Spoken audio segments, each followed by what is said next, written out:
Iceman cometh. The Iceman taketh. One of the most improbable wins in regular season history. And at the end of the day, it's after Packers always. There I am. Let's go, baby.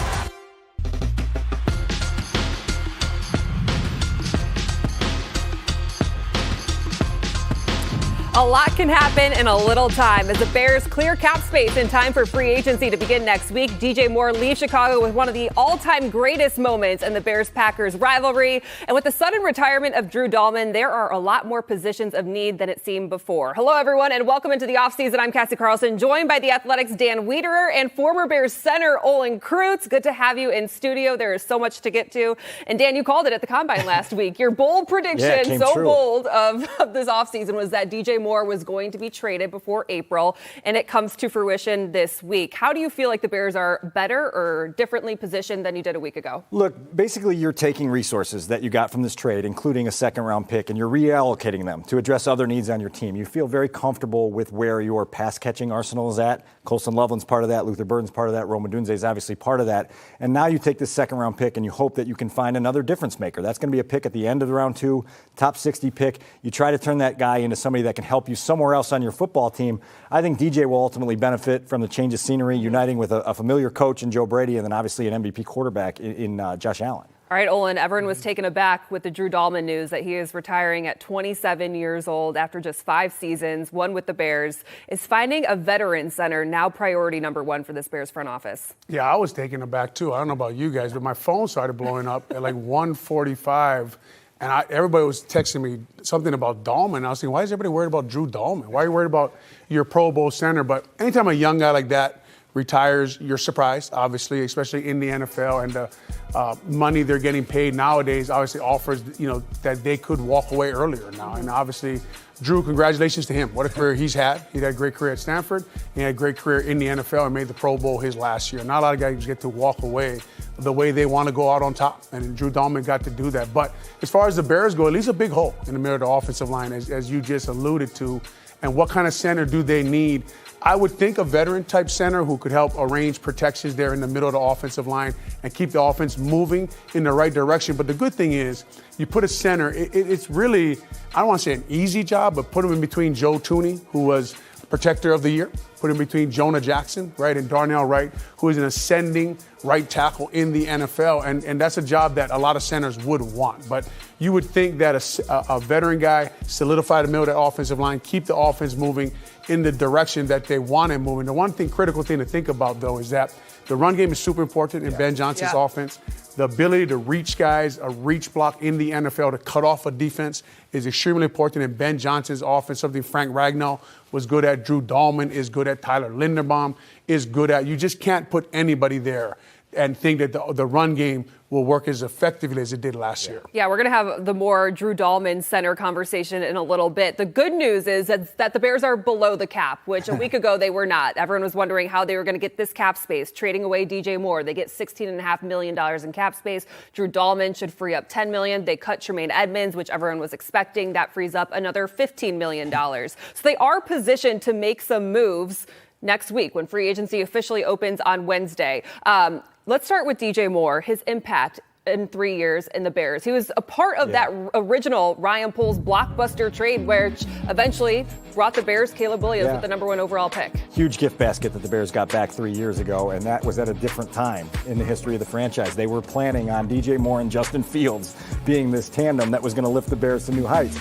You fast forward 3 years and you see that they're both out of the picture now, and you're regrouping again with a new quarterback and new weapons. I think DJ was a very well-regarded guy inside that building, always tough, always competitive. Obviously, the production fell, and from people I talked to around the league in Indianapolis last week, Cassie, there's like a head-scratching that goes on how a guy who's been so productive with every quarterback he's played with, and it's a long list, suddenly had this fall-off with maybe the most talented guy he's ever been with, and that's something that Buffalo's going to have to try to solve now. Well, the conversation going into the season was that there were so many mouths to feed on this offense, and how was the ball going to be spread around? And then you see the emergence of Colson Loveland, Luther Burden, Rome Odunze gets hurt, and of course DJ Moore was such a critical part of this offense, especially towards the end of the season. Olin, a lot of people are debating asking, is he a true wide receiver one? Or I feel like he goes into Buffalo, and he is because they don't have one, and they haven't had one since Stephon Diggs. But is he league-wide considered that type of player? He's not a normal wide receiver one. He's not like Justin Jefferson type of the Minnesota Vikings, right? And the Bears are looking for a wide receiver one, which kind of made DJ Moore expendable, obviously, right? And it just...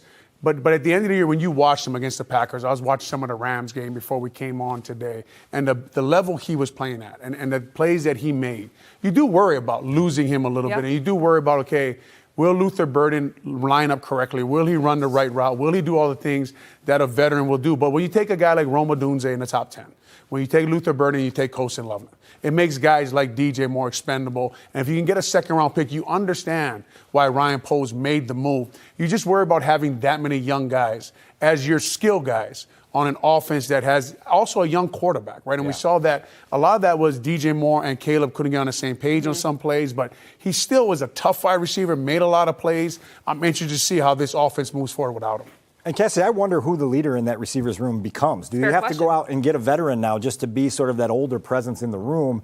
Obviously, you expect Rome Odunze to ascend and become, a top 10 caliber pick at that position. But right now, you've got inexperience in that room, and you're going to have to address that in some way. Does Ryan Poles win this trade? I feel like it worked out really well for both sides because originally when it was reported, it was like the Bears are going to get a mid-round pick. I was thinking like third, fourth round. But to see a second-round pick with DJ Moore, to me, it feels like the Bears now have 4 picks in the top 90 in the draft this year. They have draft capital. They have the ability to go out and find some young players, and maybe they could address wide receiver in the draft if they hold on to all 4 because it's a really deep class at that position. Well, it tells you how desperate Buffalo was, right, to get a receiver and the level their receivers played at last year. And they're in a win now mode. They have to win now with their quarterback, Josh Allen. But if you think about the Bears, you think about Ben Johnson, you think about Antoine Randall, the wide receiver coach, assistant head coach.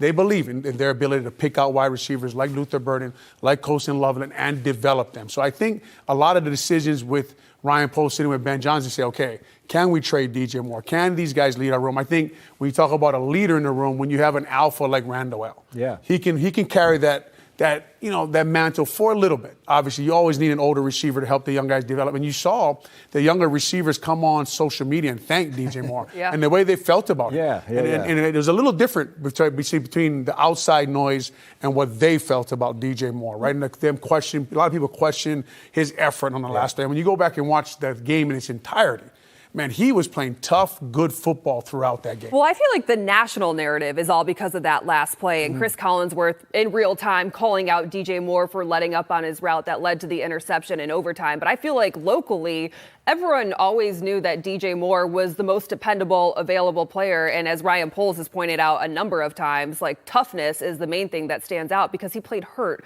so many times in all 3 seasons. Never missed a game. And in regards to that last play, understand something. The first read for Caleb Williams was gone because Luther Burden got swallowed up right off the snap. Caleb's going to have to learn to find the flat safety valve on a play like that. And given the circumstances and the situation with the season on the line and sudden death overtime, just find the easy play and don't try to make something that's not there. And that's obviously it was defined as a miscommunication. It cost you your season. But I feel like DJ got an exaggerated level of condemnation for that play that he probably didn't deserve. Imagine that in today's world, right? Social media and football. Blown up. Imagine something getting blown up. But Luther Burden has been fun to watch. And he is fantastic with the ball in his hands, and so is Colston Loveland, and so is Rome Odunze being good. Obviously, he kind of fell off last year later with the injury and all the things that were going on, but you can see why they made that move and added a second-round pick, and whether they win the trade or not kind of depends on what happens with the second-round pick and where they go and those kind of things. One thing I'll never forget is Rome Odunze and his body language, the look on his face, not only after the loss to the Rams, but the day after in locker cleanout, and him vocalizing his disappointment in himself for the season that he had. And I think there is a lot of pressure, and he feels it to become wide receiver one, given that he was a top 10 pick, given that everyone has these expectations of him coming out of Washington. He said that he doesn't believe in 50-50 balls. He's a 100 or nothing guy. And I think you want to see that aggression come out a little bit more in Odunze. If you were to guess who does emerge as the top receiver next year? Well, I personally start with Loveland because if you look at that playoff win over Green Bay, we all talk about the game-winning touchdown pass to DJ, but it was Colston Loveland who was the star of that football game. He was the guy that put the offense on his back. I think he had 15 targets in that game, went up over 100 yards. That's the guy that's going to be Caleb's guy, I think, going forward. Rome's going to be in that conversation for sure, but I think you see an emerging star in Colston Loveland. Olin, you like watching Luther. Do you think Luther can be wide receiver one, or do you go, it's got to be Rome? I don't think next year he can be wide receiver. Okay. I think he can work his way into it. I think Rome Odunze, if we're just talking about the wide receivers, I agree with Dan on Colston Loveland and how comfortable Caleb seemed to be going to him in critical situations. He would go to him.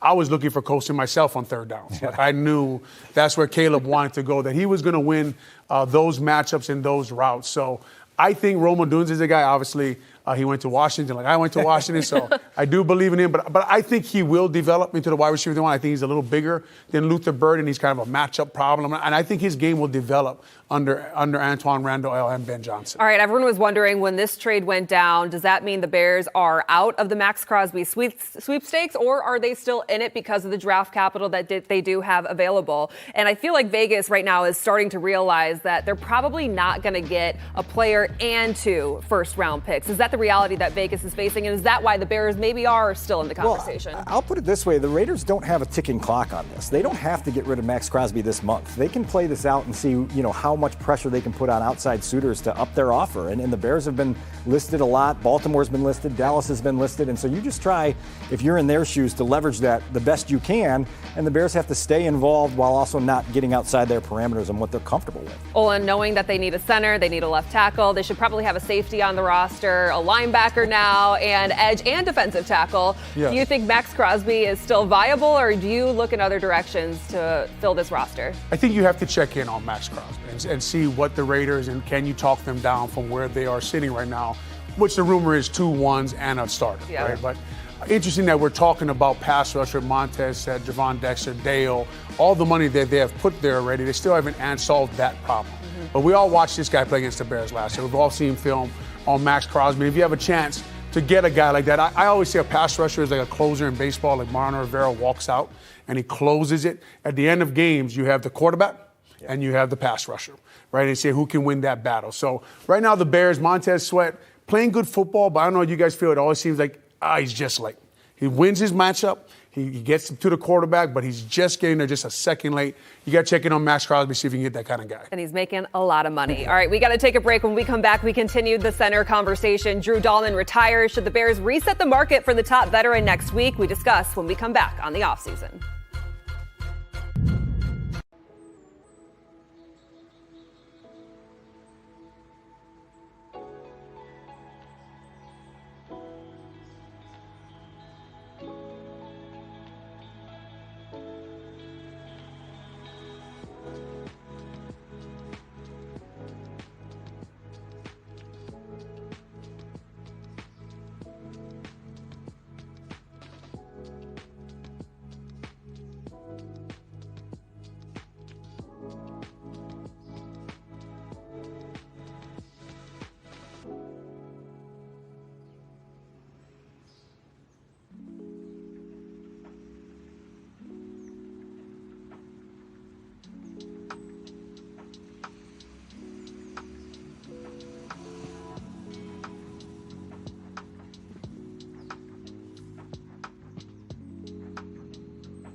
I call my O-linemen the Avengers.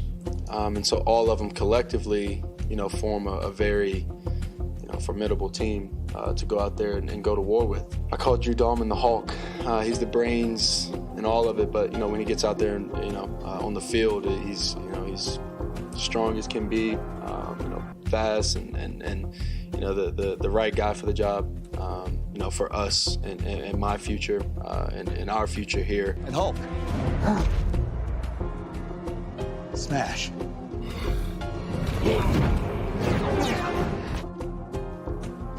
Welcome back to the offseason. I'm Cassie Carlson, joined by Dan Wiederer and Olin Kreutz. Time to get into the discussion about Drew Dalman, who informs the Bears that he is retiring at the age of 27 years old after 5 seasons in the NFL, one with the Bears after signing a 3-year, $42 million deal just last free agency.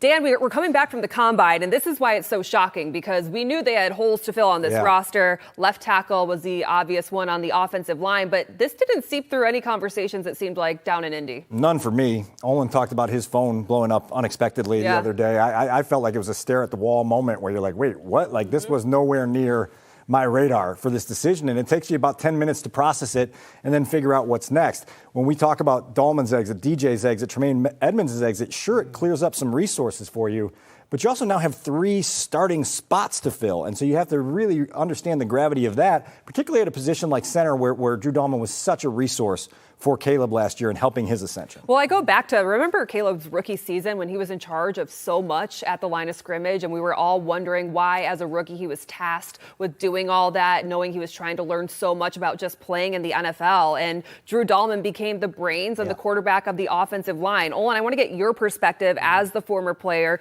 Played 14 seasons, retired at 34 years old. Just the mind game that you go through when you start contemplating this decision. And once you start thinking about it, is it hard to get out of that? I think it is. And once you start thinking about retirement, you're probably retired, right? Especially in a game of football. It's a tough game. And when you wake up with aches and pains and you think, should I still be doing this? And this is going to be hard. And it's really the off-season work that gets to you, right? The training and getting your body in shape and lifting the heavy weights and going through the process and the rigors of trying to get ready for what is a tough season, especially when you play center against big guys. Remember, his dad, Chris Dalman, played center and retired from a neck injury, right? So obviously they've probably talked about football and the NFL and what it does to your body, and he has a different perspective than most people have, having a former NFL player in his house and probably talking to his dad about, like, should I keep going? I don't feel great. Well, if you don't, you probably want to get out, right? Because that's when you do get injured, and that's when things do get harder to do. And obviously, honestly, that is respecting your teammates and your team more. When you do walk away, when you can't do it no more. So I'm sure he went through that. I'm sure it was not an easy decision. I did play 14 years, and he retired after 50 games, and it's a little different. I retired at 34, but when it is your time, when you start thinking those thoughts, and you're like, I don't know if I can wake up and do this anymore, then it is your time to move on. You kind of alluded to something I was going to ask you. It's more safe to retire than to go back not fully in it. Like, if your head is not fully in it when you return to training camp or off-season workouts, like, that's actually more dangerous for yourself and your teammates. Is that true? It is true, and he knows that, okay, I'm not going to be able to wake up in the morning and do the weights that I have to do and do the workouts I have to do to get my body ready to do what it has to do. And look, to be honest, he could have just showed up. Went on IR, not played great, and made all the money, that he could make. So, a lot of respect to him for doing what he did earlier and giving the Bears a chance to go through the process to find a center now. He probably told the team a while ago, I'm sure Coach Rochar, Ryan Poles, Ben Johnson, I'm sure they've been burning the midnight oil trying to look at who can replace a guy like Drew Dalman. I'm going to tell you guys right now, there's one guy maybe they can get, and everyone else is going to be a step back. And that guy is Tyler Linderbaum, best option on the market, also going to reset the market at $20 million plus. Is that worth the price tag, Dan? What's the comparison in contract? Man, people can look it up nowadays, right? They can look it up online, but Tyler Linderbaum is that kind of player. He does make the critical blocks that centers have to make to be the highest paid center in the NFL. I'm talking about a reach block. I'm talking about a guy who can pull and get to a linebacker, and I'm talking about a guy who can affect the game on screens. 2 things that Dalman did really well. He did reach blocks really well in outside zone, and he affected the game on a lot of screen plays. So replacing that will not be easy, and you heard Caleb talk about he was incredibly smart organizing protections, organizing the run game. Yeah. Anybody who watches film sees him make a point. Caleb points the guy after Dalman makes the point. So Dalman was really running a lot of that for him. All right, we know that Ben Johnson comes from Detroit. That's how we get a lot of our comparisons. He had Frank Ragnow, an experienced center. He then goes to Drew Dalman. I'm looking at Ben Johnson's influence on how this roster is structured each and every year, and I'm thinking this is going to be their top priority come Wednesday. Well, look, their offensive line has got to be part of their priorities for sure, and you've got now two big holes there. Two of the most important positions up front, obviously left tackle and center, and you would imagine that they've got to address this. Linderbaum would be the one guy that's the clear upgrade. As you guys have mentioned, he'd also take probably almost twice the cap space that they were allocating to Drew Dalman. And so then you've got to say, okay, where are we willing to sacrifice in other areas of our team? You've still got a safety room to fill entirely. You've got, as you mentioned, defensive line needs. So it's going to be really fascinating to watch them put this puzzle together next week because there's a lot of priorities.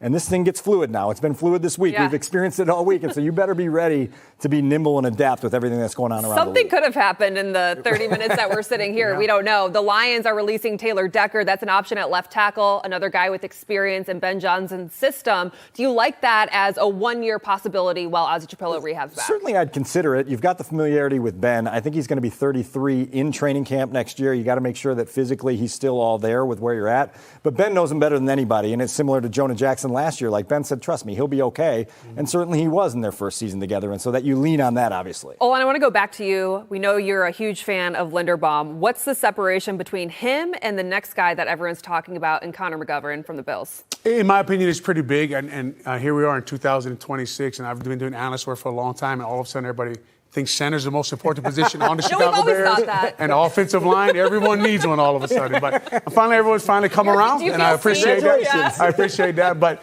no, to me, Connor McGovern's a really good football player, and he would work, right? Because we talked about earlier Jonah Jackson and Joe Tooney and Darnell Wright, and they have a very good offensive line. But the things Tyler Linderbaum, anybody who wants to watch film, go watch the Baltimore Ravens play the Green Bay Packers late in the year. And everybody talked about Derrick Henry. Watch Tyler Linderbaum dominate the game. Is that something that you want to see, though, from him particular? Like you think of, I guess the Bills had a good run game, too, but you think of some of the best rushing offenses in the league, and that's why they're looking at guys like McGovern and Linderbaum, because that is what Ben Johnson prides his offense on? Ben Johnson does what a lot of good coaches do. They ask the guy to do what they're good at, right? And the Buffalo Bills, the Joe Brady, they did that also, right? They asked Connor McGovern to do what he was good at. He is not great at the reach block we were talking about earlier, but when you have like Joe Tooney, Jonah Jackson, Darnell Wright, there's other ways you can run the football. Like eventually, if you have to get a guy there who's serviceable, plays at a above average level, they'll do well even with Connor McGovern. All right, we have to take one more break. We run through a list of free agents and players and tell you if you think the Bears will sign them or not when free agency opens next week when we come back on the offseason.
Welcome back to the offseason. Free agency opens up on Wednesday. Dan, you mentioned that the Bears have 40 roster spots to fill. They have no center. They need a linebacker. They have no starting safeties. So we're going to go through a handful of players, and we'll see if we think they'll be signed by the Bears next week. And let's start with an easy one. Is it easy? Kevin Byard?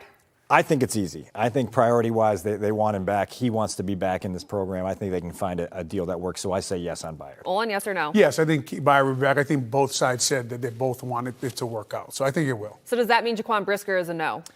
I would say no to Jaquan Brisker. I think maybe he'll get a little bit better value on the market than the Bears are willing to pay, and so he maybe gets a new home next week. I'll give Brisker a maybe just because of his health issues, and we'll see what kind of money he gets somewhere else. And this may be his best shot to maybe take a one-year deal and they get a bigger contract next year. Interesting. How about Trey Hendrickson? He is a former sack leader. He is the biggest name on the edge rushers in free agency, and it's going to cost a lot of money. Well, it's an exciting name, but with the age and some of the recent injury history, I'd be a little bit hesitant to go outside the parameters of what you have allocated for what makes you comfortable in that regard. We'll see where the Bears head, but I say no on that one. I say no, but I will say the last thing a pass rusher loses is their pass rush. Like, those guys can rush the passer till they're well in their late 30s. So if the Bears do miss on Max Crosby and want to take a look at him, I could see that he'd probably be more of a third down guy with Dial playing first and second down. And then you have three guys who can get after the passer late in the game. But Trey Hendrickson is a guy, I think he probably has 3 or 4 more years left rushing the passer. Wow. How about Cam Jordan? This was interesting. Released by the Saints, 10.5 sacks last season. Familiarity with Dennis Allen, but older. I'm going to turn this one to Olin because you say you have familiarity with him, right? I think Cam was a rookie my half a year in New Orleans. It's crazy. He does play good football, I would say, at the right price, but I'd probably say no right now, just because they have first and second down defensive ends in Montez and Dial, and they probably just need a pass rush guy. All right, some interesting things going on in Green Bay right now. Maybe we like to see the chaos with the Packers because it doesn't happen too often. Rashawn Gary, is he getting released? Are they trying to trade him? There's some Twitter, Instagram. He released a statement, took it down. If he's available, would you want Rashawn Gary? Well, look, the talent is really intriguing. That was an interesting development on Friday afternoon. Yeah. You always have to be a little bit weary when a social media post goes up and then comes down really quickly. There's questions to ask when that happens. All right, and Olin, Tyler Linderbaum. He's a yes? You don't even know? You don't need to say anything I would else? say Linderbaum is a no, just because of maybe what he will cost and what they're already paying Joe Thuney and Jonah Jackson. They have to play Darnell Wright probably by the end of the year. That's a lot of money in the offensive line. With Tyler Linderbaum he's got to demand between 22 and 25 million a year, and you got to take a look at. You can't put all that. Although I would, can't put all that money in a one unit. Ryan Post has to be smarter than me. I'd probably just pay everybody to play offensive line, but probably a no with Linderbaum. Dan, you get the final word. Is Max Crosby on the roster next week? Whatever happens with Max Crosby, make it happen quickly, because I don't think we can talk about this for another 2 months. All right, that is all the time we have for the offseason. For Dan Weeder, Olin Kreutz, I'm Cassie Carlson. We'll see you next Friday.